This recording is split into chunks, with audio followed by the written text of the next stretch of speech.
டாய் யாரா இவன் மிலிட்ரி தும்பி மாறிக்கிறான். இதோடா சொல்லிட்டாரு அந்த காலத்து ராம்கி.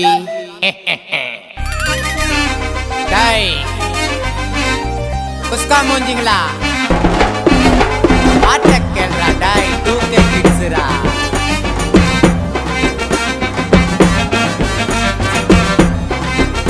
தோபி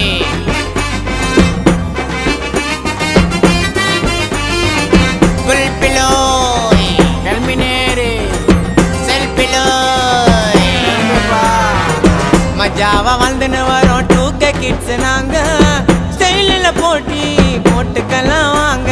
90 கிட்ஸ் நாங்க ரொம்ப நல்ல பசங்க தாங்க. மொரட்டு சிங்கலா வாழ்ந்துன்னு வரோங்க. நாங்க சிம்பு ஸ்டைலுப்பா, நாங்க டிஆர் ஸ்டைலுப்பா, நாங்க மோட்டு பத்தலுப்பா, நாங்க சக்தி மேனுப்பா.